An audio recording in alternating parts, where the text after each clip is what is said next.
Silakan Nu Permina.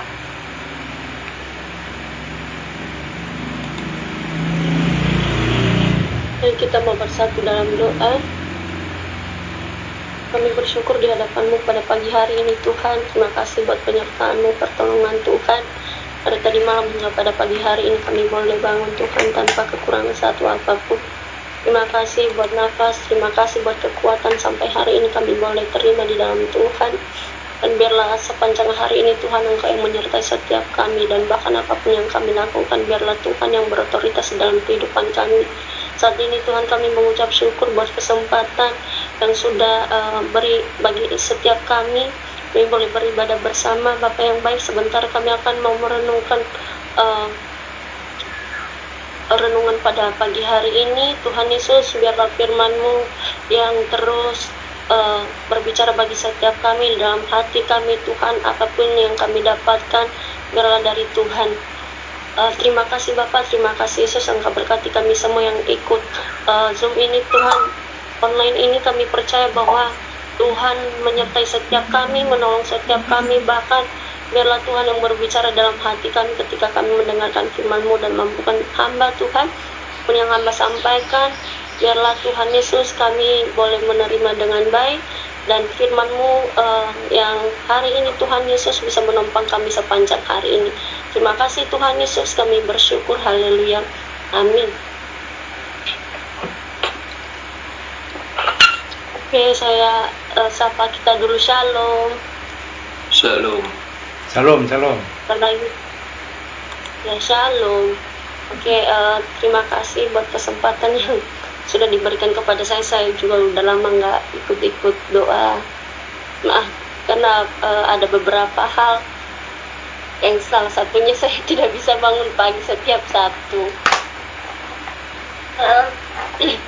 Kadang-kadang ada kegiatan mendadak juga dari sekolah. Tadi saya sudah sampaikan sama Pak Imam. Pada pagi hari ini saya tidak berkhotbah, tapi saya mau membawakan renungan untuk kita, apa yang saya dapatkan dan apa yang saya alami, dan saya juga tertarik dengan yang saya bawakan hari ini, yaitu saya membawakan tema kasih mengalahkan segalanya. Saya ambil ayat dari 1 Korintus pasal 13 ayat 13. Bila bunyi firman Tuhan, demikian tinggal ketiga hal ini, yaitu iman, pengharapan, dan kasih. Dan yang paling besar diantaranya adalah kasih. Sekali lagi saya mau bacakan untuk kita 1 Korintus 13 ayat 13. Demikian ketiga hal ini, yaitu iman, pengharapan, dan kasih. Dan yang paling besar diantaranya adalah kasih. Nah, saya membaca juga latar belakang dari kitab Korintus ini ternyata sangat menarik ya. Teman-teman, saya panggil teman-teman aja atau bapak-bapak ya. Teman-teman kali ya. Kita tahu bahwa yang menulis kitab Korintus ini ialah Rasul Paulus. Korintus ini adalah salah satu kota paling besar dan penting di Yunani. Ketika saya membaca latar belakangnya, terus dikatakan bahwa Korintus ini menjadi pusat perdagangan, budaya, olahraga, dan keagamaan. Kota ini juga terkenal dengan kemewahan, pesta, dan kehidupan yang penuh dosa. Nah, selain itu juga Korintus ini dikenal sebagai kota kosmopolitan, penduduk campur, orang Yunani, Romawi, Yahudi, dan bangsa lain. Nah, di sana sangat banyak kuil. Salah satu kuilnya itu kuil Afrodit, itu Dewi Cinta. Dan akibatnya kehidupan moral di Korintus sangat rusak. Mabuk, pesta pora, pencabulan, dan bahkan dosa dianggap biasa. Ini sangat menarik sekali untuk kita bahas dimana kita tahu bahwa bukan hanya terjadi di zaman Korintus, ternyata juga di zaman kita sekarang kita mengalami hal yang sama. Bahkan di sekitar kita mengalami itu ya.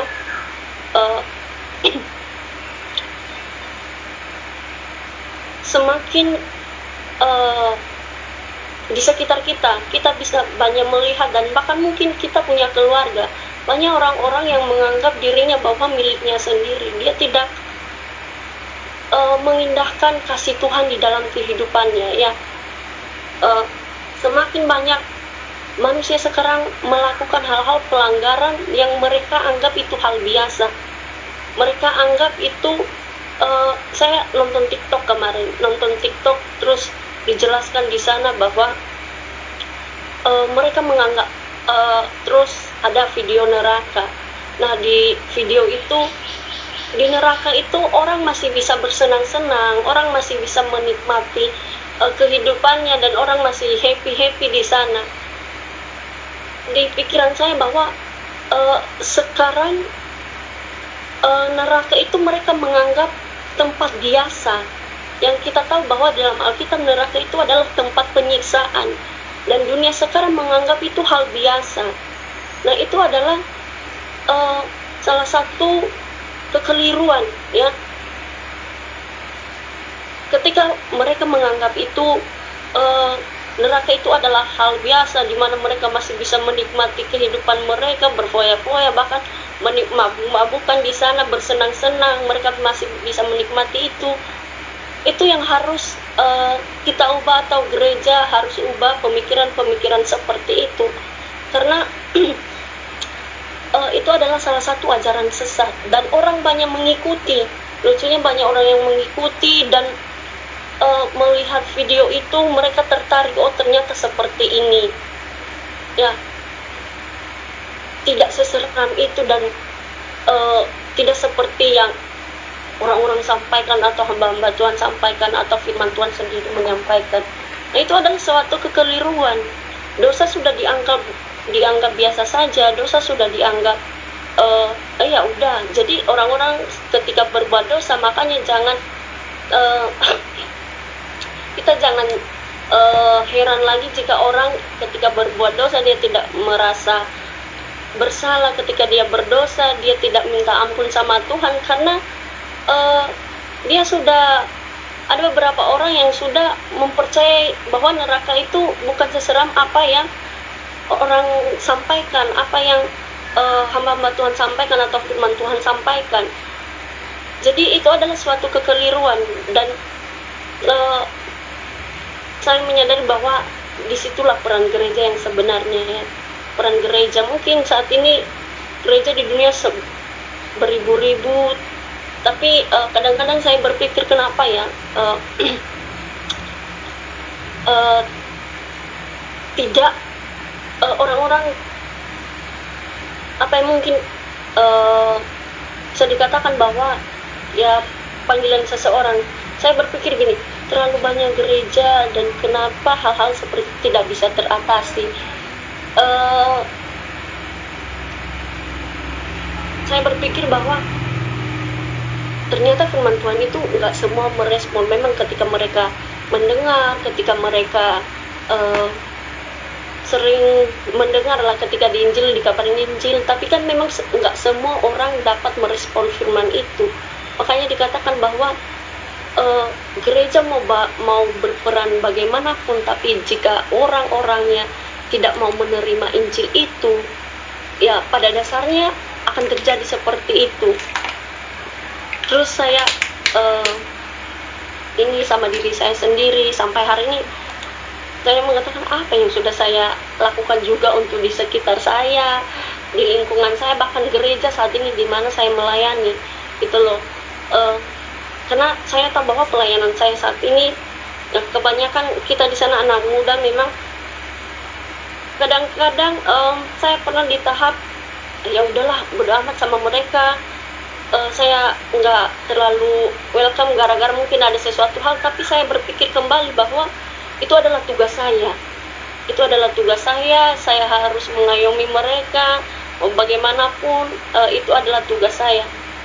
Tapi karena ego, kadang-kadang ego, rasa malas, saya masih mengalami hal-hal itu. Tapi sampai hari ini juga ketika saya mengalami itu, saya minta ampun sama Tuhan. Terus saya terus tanya sama Tuhan, sebenarnya panggilan saya ini apa ya Tuhan? Karena di sisi itu saya masih merasakan hal-hal yang seperti itu. Jadi ketika saya menyadari itu dan saya melakukan kembali apa yang menjadi tugas saya, dan lepas dari situ ya ego kadang-kadang datang sehingga membuat saya juga kadang-kadang membatasi diri saya kepada siapapun yang di gereja. Tapi saya mulai belajar hari ini bagaimana saya sebagai ya bisa hamba Tuhan ya siap melayani di sana, walaupun kita sedikit tapi Tuhan sudah memberikan kepercayaan itu.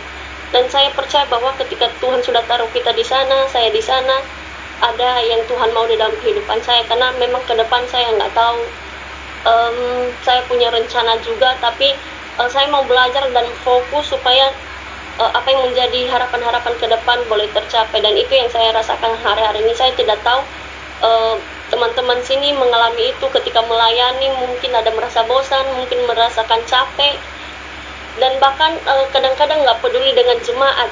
Saya pernah mengalami itu, kadang-kadang kurang respon, atau semuanya di sini tidak ada mengalami hal itu karena sudah banyak pengalaman juga ya. Kalau saya ini masih harus banyak-banyak belajar, terutama menghadapi ego sendiri. Itu hal penting di dalam kehidupan saya yang harus saya ubah. Nah, selanjutnya ini ketika Rasul Paulus dan mengabarkan Injil, ada beberapa hal yang perlu kita perhatikan di sini sehingga berjalannya waktu yang mendirikan jemaat Korintus. Nah, ini adalah salah satu misinya Rasul Paulus. Nah, ia di sana juga melayani bersama ada beberapa, yaitu Aquila dan Priscilla. Dimana kita tahu di Korintus itu dengan berbagai latar belakang, sehingga mereka banyak mengalami masalah, yaitu menghadapi perpecahan, iri hati, dan pertengkaran. Terus yang pertama itu perpecahan yang dialami Korintus itu, mereka terbagi-bagi. Ada yang mengikuti Paulus, ada yang mengikuti Apolos, Kefas. Ya, mereka mungkin pemikirannya ya, mungkin mereka pemikirannya gini, mungkin ini beda Tuhan yang disembah, makanya mereka ada yang menyembah ini, ada yang menyembah itu, padahal nggak tahu satu tujuan Rasul Paulus di situ, yaitu untuk memberitakan Injil, yaitu Yesus sang juru selamat itu. Tetapi itulah manusia ya, mungkin apa yang mereka anggap baik ya. Kita bisa melihat gereja sekarang, orang-orang atau jemaat-jemaat sekarang itu, kalau mereka lihat hamba Tuhan ini baik, hamba Tuhan ini sering menolong, sering itu, di situ mereka akan datang. Terus kalau mereka lihat ini memberikan lebih gini-gini segala macam, nah mereka datang ke situ. Jadi nggak ada komitmen di dalam kehidupan mereka. Bukan ngecas, tapi memang ada beberapa ya. Jadi kita bisa melihat tuh ada sampai kayak 3 kali beribadah, 3 kali. Nanti kalau ditanya gereja di mana Bu? Oh di sana. Loh, kok sering ke sini? Ya iya, karena ini dikasih itu. Saya pernah dengar itu sendiri. Dan kalau dibilang salah, saya tidak mau katakan salah juga, karena dengan alasan mereka kebutuhan, ya mereka juga membutuhkan kayak sembako itu juga. Makanya dikatakan juga bahwa gereja bukan hanya memberikan makanan rohani, tetapi makanan jasmani juga. Itulah peran gereja ya. Terlalu banyak juga yang harus dipersiapkan, bukan hanya mengabarkan Injil kepada mereka, karena ketika hanya diberikan firman, mereka tidak langsung menangkap itu, tetapi dengan kasih yang ditaburkan bagi setiap mereka. Nah, di situ mereka akan bisa menyadari, oh bahwa ini gitu loh. Kadang-kadang ada orang yang ini gini, di sana firmannya gini-gini aja. Tapi gereja harusnya juga menyadari, walaupun enggak setiap saat kita bisa memberikan kepada mereka, Tapi memang dikatakan di sini bukan hanya makanan jasmani, tetapi makanan rohani juga perlu untuk diberikan bagi setiap mereka. Tetapi kita harus menjelaskan kepada mereka bahwa yang terpenting itu apa. Jangan sampai ketika kita memberi, ketika kita melayani mereka, tetapi sekedar ya udah, yang penting mereka datang apa segala macam. Nah, itu adalah kesalahan juga. Tetapi ini harus dijelaskan bahwa setiap ada berkat Tuhan itu nggak selamanya ada, tetapi yang terpenting yaitu iman. Ya, iman yang terpenting. Dan selain itu di gereja juga bukan hanya hamba-hamba Tuhan ya, semua yang melayani, bahkan yang berperan dalam gereja itu benar-benar punya kasih. Ya, karena kasih yang terpenting. Ya, kita mau selengkap apapun, baik itu dalam keadaannya, dalam yang didapat, ya, tapi itu percuma. Kadang-kadang ya udahlah, yang penting saya melayani. Kalau sudah berpikir seperti itu, ya nggak ada kasih menurut saya. Karena banyak orang juga sekarang yang hanya melayani tanpa mau berkorban. Ada juga orangnya ya udah saya jadi tim doa aja. Puji Tuhan kalau dia benar-benar menjadi tim doa. Tapi kalau dia menganggap dirinya bahwa bercakap-cakap bagus, ya itu adalah, makanya dia mau jadi pendoa, itu adalah kekeliruan juga ya. Dan tidak terlepas bahwa yang terutama harus dekat dengan Tuhan, hubungan yang erat dengan Tuhan. Terus ada beberapa yang menjadi tujuan Rasul Paulus, yaitu yang pertama mengingatkan jemaat supaya kembali hidup kudus di tengah kota yang berdosa, yang penuh dosa. Nah, ini adalah tujuan yang terutama ya. Saya percaya bahwa kita sebagai hamba Tuhan ini, sebelum mengembalakan, sebelum pelayanan, kita punya tujuan di tempat tersebut ya. Saya percaya itu kita punya tujuan, kita punya visi misi. Sebelum berdirinya gereja, sebelum kita melayani, kita punya visi misi ya. Kenapa? Ketika kita membangun sesuatu hal yang baik, saya percaya bahwa sudah ada yang kita pikirkan dan Tuhan sudah berbicara bagi setiap kita. Kenapa? Jika suatu hari nanti sudah berjalannya kayak gereja, kita sudah siap dalam keadaan apapun, tidak ada alasan lain untuk mengeluh. Ya, kadang-kadang kita mengeluh, tapi jangan sampai membuat jemaat itu merasa bahwa mereka tidak punya iman dan pengharapan di dalam kehidupan mereka gara-gara sikap dan tindakan yang kita lakukan. Makanya gereja, ketika berdirinya gereja atau ketika kita menjadi seorang gembala, kita harus punya visi misi, kita punya, dan Tuhan memang sudah percayakan bagi setiap kita, itu adalah memang panggilannya kita. Tuh. Terus yang kedua itu untuk menegur perpecahan yang mengajarkan bahwa Kristuslah pusat gereja. Nah, di dalam gereja juga kita harus mengajarkan jemaat. Makanya kalau gereja-gereja sekarang terlalu banyak yang berkhotbah tentang mukjizat, di mana-mana itu berkhotbah tentang mukjizat, berkat.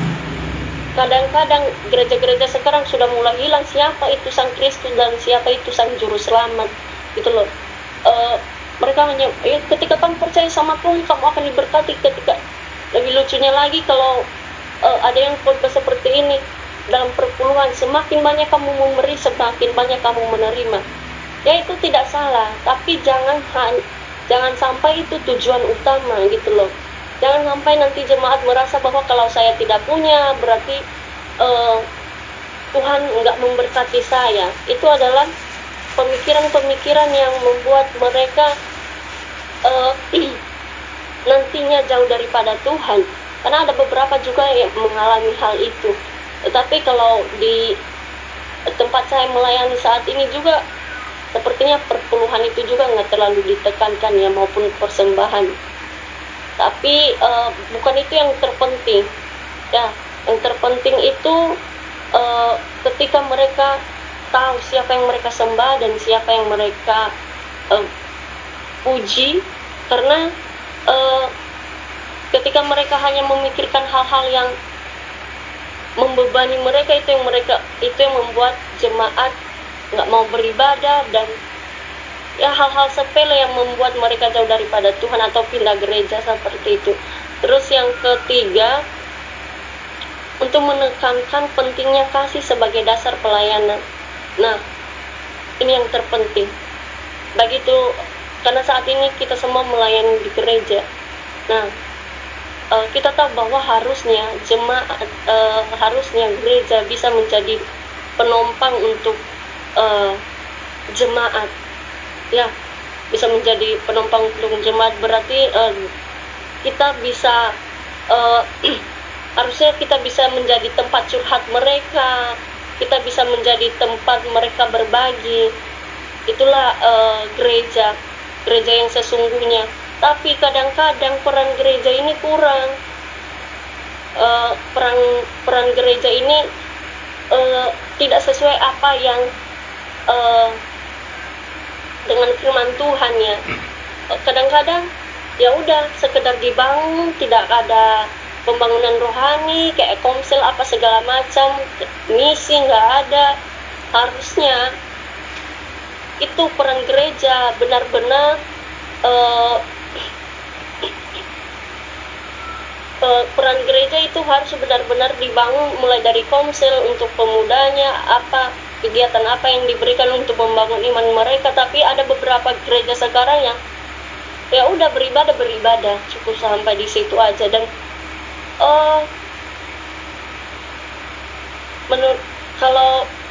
dan itu kami alami juga di GKKI. Mohon maaf, itu di GKKI hanya ibadah minggu aja, karena beberapa hal sehingga banyak kegiatan-kegiatan yang tidak bisa terlaksanakan gitu, ya. Nggak bisa datang, nggak bisa ini, nggak bisa itu, bekerja. Jadi itu yang membuat salah satunya adalah tidak dekat satu dengan yang lain, karena pertemuannya hanya hari Minggu saja. Dan saya berharap ke depannya lebih baik lagi, dan ada hal-hal baru yang dapat diciptakan tanpa alasan apapun itu. Saya juga lagi bergumul sampai hari ini, ya, karena mereka juga alasannya kerja segala macam, sehingga tapi harusnya kan online bisa, ya. Tapi itulah terlalu sibuk. Ini ya di GKKI, ya, karena saya melayani di sana dan saya ikut bantu juga di sana. Terus yang selanjutnya itu untuk menuntun mereka ke dewasaan rohani, bukan hanya bangga dengan karunia. Nah, di Korintus ini bukan orang-orang biasa, ya teman-teman. Mereka punya karunia yang lebih, yang ada di dalam diri mereka, yang Tuhan taruh dalam diri mereka. Tetapi di situ dikatakan bahwa mereka tidak menggunakan dengan baik, ya. Nah, itu juga terjadi di dalam kehidupan kita sebagai hamba-hamba Tuhan, ya. Banyak yang Tuhan taruh di dalam diri kita, tapi kita tidak mau berbagi dengan orang lain. Bahwa ketika contohnya kayak bernubuat, Tuhan sudah kasih ini itu, tapi kita menutup diri kita tidak menyebarkan itu, ya, terutama Injil tadi. Tapi nggak semua, saya yakin dan percaya di sini bahwa semua udah pada melayani, menginjil, ya. Kalau dengar pengalaman teman-teman di sini kemarin juga luar biasa. Tapi memang ada banyak hamba Tuhan sekarang yang hanya fokus di gereja itu, nggak mau menginjil, karena dikatakan bahwa gereja udah menginjil gitu loh. Tapi sekali lagi bahwa Tuhan tujuan utamanya yaitu supaya kita dapat memberitakan kasih itu, karena Tuhan mengasihi kita. Harusnya juga ketika Tuhan mengasihi kita, kita harus juga mengasihi orang lain, ya. Dan salah satunya itu tadi memberitakan Injil dan mengembangkan apa yang menjadi potensi kita yang Tuhan sudah Tuhan titipkan bagi setiap kita. Dan saya percaya bahwa hamba-hamba Tuhan di sini memang sudah melakukan itu, ya, dengan pengalaman-pengalaman, dengan pelayanan yang sudah dilaksanakan. Dan semoga kita boleh menjadi dampak, bukan hanya untuk gereja kita, bukan hanya untuk keluarga kita, bahkan di lingkungan kita harusnya kita melakukannya supaya gereja-gereja juga boleh diberkati, gereja-gereja yang lain, bukan hanya di GKKI, bukan hanya sinode GKKI, tapi gereja-gereja lain juga boleh seperti GKKI. Apalagi tertarik sekali dengan GKKI ini ya, ada SA3 ini, terus cara pengajarannya luar biasa juga. Gereja yang punya visi misi untuk menginjil itu sekarang itu udah jarang, tapi GKKI ini apalagi yang ikut-ikut SA3 itu luar biasa juga ya. Kalau cara pengajarannya, sehingga juga banyak orang-orang yang tertarik, banyak orang yang diberkati, bahkan dalam pelayanan juga mereka bisa mempraktekkan dengan baik. Jadi yang saya dapatkan bahwa kita boleh mendapatkan apapun itu, ya, kita boleh beriman, kita boleh berpengharapan. Dalam firman Tuhan dikatakan, tetapi yang paling terpenting adalah kasih. Ketika kita melayani dengan segenap hati, yang perlu kita punya adalah kasih di dalam hidup kita. Kenapa? Kasih mengalahkan segalanya, kasih mengalahkan ego kita, kasih mengalahkan kemalasan kita. Pokoknya segala sesuatu apa yang menjadi kita jauh daripada Tuhan, ketika kita memiliki kasih, saya percaya bahwa kita pasti akan melalui itu dengan baik, walaupun ada fase-fasenya di mana kita akan, ketika melayani, kita merasa capek, bosan, dan bahkan saya sendiri mengalami itu. Tapi itulah, kalau kita punya kasih, saya percaya bahwa kita akan kembali apa yang menjadi tujuan kita, tujuan Tuhan di dalam kehidupan kita. Seperti itu sih yang bisa saya sampaikan untuk pada pagi hari ini. Itu yang saya dapatkan, dan saya mau berbagi kepada teman-teman. Saya yakin dan percaya bahwa teman-teman di sini juga pasti punya penilaian tersendiri. Terima kasih.